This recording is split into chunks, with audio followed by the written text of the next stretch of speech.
Welcome back.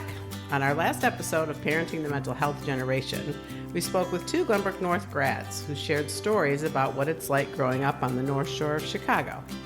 And today, we're going into the schools again by speaking with a fantastic teacher who's seen it all for nearly 2 decades. Hi, I'm Aimee. And I'm Lisa. Today, our wonderful guest is Aimee Wool, a high school teacher at GBN who's taught a range of social science classes for the past 18 years.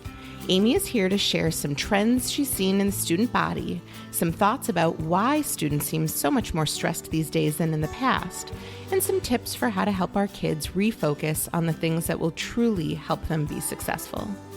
So put in your earbuds, take these 30 minutes for you, and join our conversation with Aimee Wool. Hello, Aimee. Welcome. I'm in an Aimee sandwich today. Yeah, you are. Thank you. We're excited to have you here today. You know, it's no surprise that our students are stressed. We've seen it, we've heard it, and we wanted to hear from a teacher living it, what that looks like in the school buildings and in your classrooms these days. Yeah, happy to share my experiences with you guys.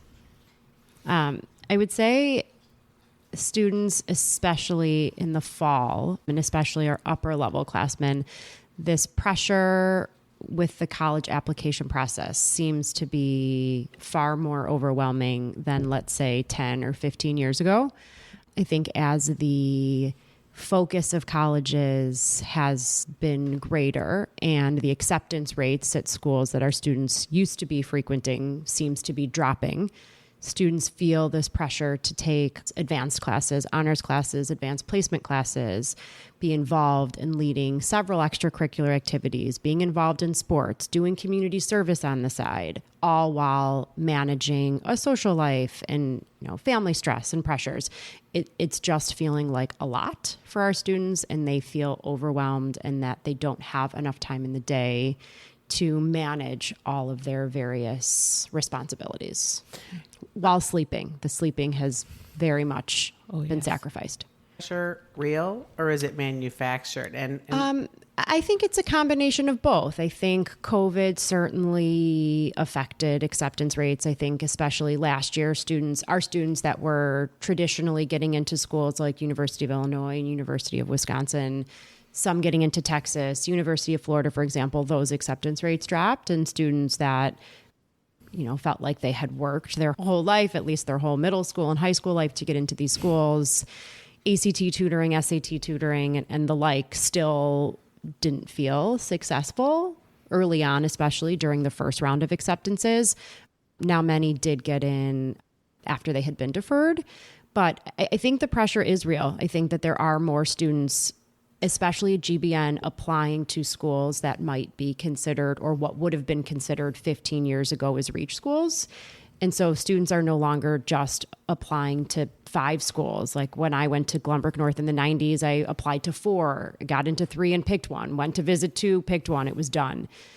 And even when we used to do the handwritten before the Common App, when teachers would do their letters of recommendation, we would print them, we would put them in envelopes with stamps and send them off. And I was maybe sending 5, 6, 7 per student. Now with the college app, students are applying to 10, 15, 17, 20. I mean, it's just ballooned, and the pressure to get all of that work done by oftentimes November 1st, especially for the seniors, while managing all of the other pressures that they feel, it's a lot. You guys are going to have to excuse my naivety on this one, and welcome to the fact that I'm Canadian and did not have to go through any of this myself. And it really is a very different landscape in Canada than it is here with the college applications. I want to believe there is a school for everyone, and I'm trying to understand, is the pressure that you're describing because there are certain schools that people think they need to go to? Or are there schools that people truly have to go to? I mean, I can tell you as my perspective, I didn't go to any of those schools. I went to a school nobody that's listening to this will have heard of in Canada. And yet here I am living on the North Shore of Chicago quite successfully as a neuropsychologist. I'm just not sure why it's not adding up for me. Wait, before you answer that, Aimee, can I just interject that not only, I think, should the question be, is there a school for everyone, but does everyone have to go to school? No. Like, let's put into the conversation that this doesn't necessarily have to be the end game.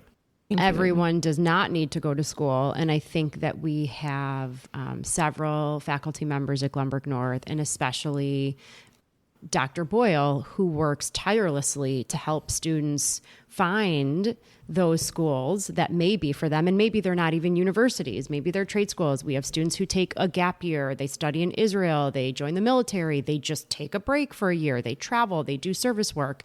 It's not very many, if I'm being honest. And I think that we have a fantastic college resource center, and Dr. Boyle does a wonderful job helping students try to find that school that's the best fit for them, because these big competitive Big Ten schools is not for everybody. It's not even for most students, if I'm being honest.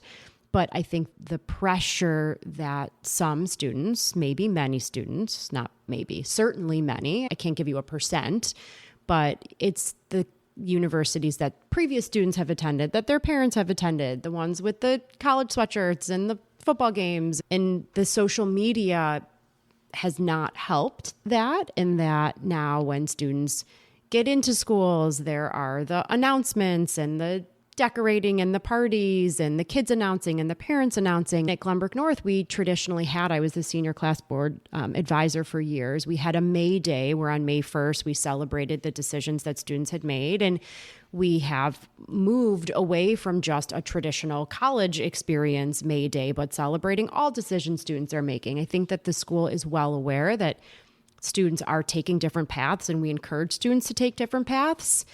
I think that it is systemic in nature. I think it is part of our community. It's part of where siblings have gone. It's where older friends have gone. It's what students see and want. And I think there is messaging around it that is so pervasive that people truly feel like if they don't go to X school, they won't amount to anything. They are doomed. And I talk to students in my office all the time who come in with that perspective. And, you know, I talk to the parents and they're worried about the very same thing. And it feels like they are genuinely concerned. Yeah. That message is, from my experience and from the social studies teachers that I work very closely with, that message is certainly not coming from teachers. Our message, and I think certainly the college counseling message and the guidance counselor's message, is that there is a small school, a big school, a medium-sized school, a liberal arts school, a technical college, a trade school for everybody. But we are just one voice, and students kind of nod their heads and say thank you, and then walk out of our classrooms or our offices, and it's back to that pressure cooker of stress that they feel. Is there also conversation that just is about being in high school? Like being present and living in the moment and being happy? And learning to love learning, learning to love friends, learning to understand your place, or beginning to understand your place on the planet. Sure.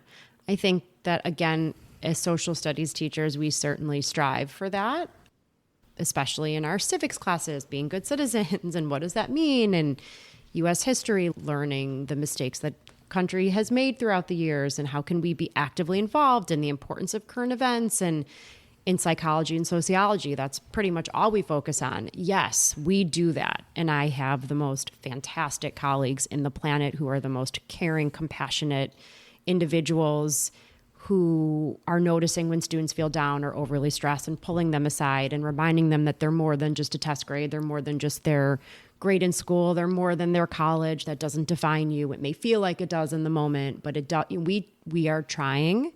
I know parents are trying. I think that this is truly systemic to our community right now. What can Catch do, Aimee Wool? No. What information can we bring to the parents? I know we try to remind them of the importance of, you know, validating their kids' feelings and listening to how stressed they feel. And but what else can we do? Yeah. I think that for many students, this pressure that they feel is actually pressure that they put on themselves. I'm sure sometimes it's coming from the parents, but I also think it's coming just within students who, again, with social media and what they see around them and who's going where and how big of a deal it seems to be, I think a lot of it is student pressure and just reminding their kids to just focus on the here and now. Sometimes part of one of our professional developments years ago was we studied as teachers this positive psychologist by the name of Dr. Shawn, and he wrote a book called The Happiness Advantage. And I show this in some of the classes that I teach. He gives this great TED Talk. It's this idea that we are looking at happiness and success backwards through his longitudinal and cross-sectional studies over 45 countries in the past 20 years. He says that we are measuring our happiness based on how successful we are. So if we are successful, then we feel happy. And the idea is that if we're always pushing that benchmark up, that we're pushing, as he says, happiness over the cognitive horizon so that it's very difficult to feel happy if the only way we feel happy is when we feel successful. Because as soon as we feel successful, as a psychology teacher, I can mention there's something called the adaptation level phenomenon, whereby we feel happy and proud for a short time, and then we adapt back to our regular level of happiness. And then to feel that rush of dopamine and serotonin again, to feel happy, we have to be more successful. So I got a 90, now I need to get a 92. I got a 92, I need to get a 95. I had a 3.3 GPA, now it needs to be 3.5. And not just for students, but just for adults as well. And so back to the home, not measuring students' worth and happiness and contributions just based on their academic success, but by spending more time together, validating character building and spending time as family and sleeping and hobbies and making students feel like this is just a moment in time and it doesn't define who they are as people. Do you feel like the students in your classes are ready to receive that? They're appreciative when we as teachers try to send these messages, and we do Mindfulness Mondays and we do a lot of journaling, and they nod their heads and they seem to appreciate it in the moment. I can't see what happens when they walk out of their room. They're just so polite. Perhaps they're just happy to hear it for a moment, but I don't think the message just coming from teachers is enough. I think if it was coming from parents at home too, I do think they'd be receptive. I do believe, though, our students feel like our parents don't understand because it wasn't so hard for them. It wasn't so stressful for them. And they're right. It wasn't. I wonder, even before they leave your classroom, we talk about the things that really matter and how we're not defined by our grades or our score on something, but then they are graded on assignments, and then you're returning those assignments. And for a student who maybe worked hard and did spend too many hours and stayed up too late and compromised their sleep schedule in order to perform and then didn't get the grade that they wanted, how are you seeing them react to that? It varies. Some are more resilient and have more grit than others. Some can handle setbacks with a growth mindset a little bit better than others. I think it also depends on the student's mood that day, and again, how much sleep they've had and how much accountability and ownership they're willing to take. And sometimes some students are wanting to take classes that maybe are a real challenge for them, and not just one class that's a challenge, but maybe a few classes that are challenging. And it's truly hard to manage all of that and still feel quote unquote successful and then quote unquote happy, sadly. Can we go back to one of the first things you said about all the things on their plates right now, and how maybe a lot of that is driven by the college application process and what we think colleges want to see? What do you advise students then who are taking a bunch of classes, but then also trying to be on the sports teams and participate in clubs? Do you encourage that diversity? Do you tell them to stop engaging in so many activities and actually have some downtime? It's not really my place to counsel in those matters because my interaction with the students is really just focused on my class. And although in social studies they do journal and I do give them individual feedback and we do have open discussions, and very early on in some more upper level advanced placement classes that I teach, I do on day 1, 2, and 3 encourage students to take a look at their life this year and take a look at the extracurriculars that they have and their stress and whether or not they work outside of school and to maybe make a choice. And I say that's good for you, that's good for your emotional and your mental and your physical health, not just your academic health. So I certainly say it, but that's more of what the guidance counselor's role in our building is, to help students pick schedules that best fit their abilities and their needs. You know, I'm thinking back about my time in the first grade classroom and reflecting on our podcast with Kathleen Nolan last time. Kathleen was one who did high school by trying a whole bunch of different things. But many people who get to high school, I think, have done the same activity since they were 6. Like my first graders were in soccer, but they weren't just in soccer on Saturday mornings. They were in soccer Monday, Tuesday, Thursday, Friday, Saturday. And they're still in soccer when they get to high school. I'm wondering if it's even still fun, or if it's even still an outlet, or if that's just another thing that they feel like they have to be really good at and really invested in. Yeah.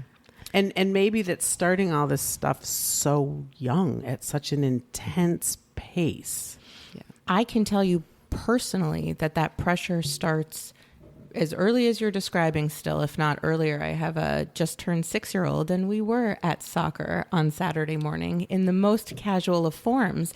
And yet he had a really great game. And 3 parents came up to me at the end and said, you know, you're going to have to do travel soccer for that child, right? And I was like, nope, I don't know that, in fact. And immediately I had this reaction of, I feel like I have to choose between competition and wellness, or balance and pressure. It becomes this dichotomous problem to solve that I think, again, the pressures from other parents in the community make it really hard to just be a present parent and think about what's best for my own child, and also let him drive that show and decide what he wants to do. And travel soccer can be brilliant, by the way. It can be an amazing experience. Yeah. We have students in one of my classes that I teach after they took their first unit test. I just had them fill out on note cards, like, how are you doing? How are you sleeping? How are you taking care of yourself? How are you feeling about the year so far? And then, of course, how could somebody from a certain perspective that we're studying study this further, just to connect it a little bit to class content. But actually, many students did say that they are finding joy in their sports. They feel super stressed at school and such, but they get on the field or the court and they really let it out, and it makes them feel good. So maybe That's that helps good to answer hear. your question a little bit. Well, you just want to make sure that there actually are places where kids can find true joy and release and risk and experimentation and all of the things that allow a kid to discover who they are, instead of having been that thing since they were 7, you know? I think students do come back from summer break feeling rejuvenated. They have relaxed. They have had more fun, maybe even more joy. They've gone to concerts. They've maybe traveled. They've done a project that's made them happy. They've explored a hobby. I think that the pressure then starts to ramp back up, like day 5 into school. They start feeling the stress again. But I do think that joy does happen in the summer, certainly more than the school. This is a silly question, but is there ever conversation about, you're a C student, you're an A student, the difference about what you've actually learned in this class is probably pretty small. Mm-hmm. You haven't performed as well on the tests or the essays or what have you. So is there ever conversation about that? Because in all honesty, when my daughter was at GBN and she was struggling with mental illness and was a victim of all this pressure in a huge way, my husband and I used to joke, sort of, that we would like to pay her to get a C. Now, of course, we didn't do that. We don't really believe that that's a good way to motivate your kid, but we wanted her to literally get a C, because if she went to class, was present, learned the material, and just didn't study for the test, we were okay with that. Mm-hmm. Do you ever talk about that stuff, or is that kind of inappropriate from a teacher's point of view? No, it's not necessarily inappropriate, but certainly I think, as you had mentioned, when students do work really hard and struggle on tests, that when, you know, many of us meet with them one-on-one, we certainly say it's not because you didn't learn it, it's not because you don't know it, it's not because you're not trying, it's perhaps because the style of test taking is hard for you and it's an acquired skill and it requires different ways of studying and tapping into different skill sets, and we'll get there. But I think sometimes that's hard to hear. I think it's hard for students to hear because they work hard. They want to reap the benefits of that. And my teacher telling me it's okay, I'm going to get there, and that I learned it, even though what they see is the grades, sadly. Well, I also wonder, though, about active choices that they can make and how those would be received. So, for example, if somebody is in class all day and gets a little bit of their work done, but then they do have, commitments after school, by the time the day is over, they're exhausted and they are trying to prioritize sleep and mental health. And so certain assignments are left undone. Mm-hmm. And then they go to school the next day and they're like, I didn't finish my homework. Mm-hmm. How is that received? I think it's very teacher dependent. Yeah. I think it just absolutely depends on the teacher, on the subject matter. And if you can also see from the teacher's perspective, a lot of our kids are over involved, and it's hard. Of course, on a case by case basis, I can say, and I do say, that's okay. Get it to me tomorrow, get it to me the next day. No problem. It's hard for teachers to continue moving forward and covering the content, especially in upper level classes that move very quickly, that have 28 kids in a room who are all kind of fitting that bill of taking a lot of hard classes, and they have their sports and they're in the extracurriculars and the theater and the arts, and their rehearsals are going till 10 o'clock at night. It's hard to manage all of that as a classroom teacher too. And what I think some of us want to say and do say is, knowing how busy you are outside of school, maybe this class on top of everything else you have, knowing the workload early on, maybe that's not the best choice for you. And that's hard to hear too, because many just want to do it all because they feel like they have to.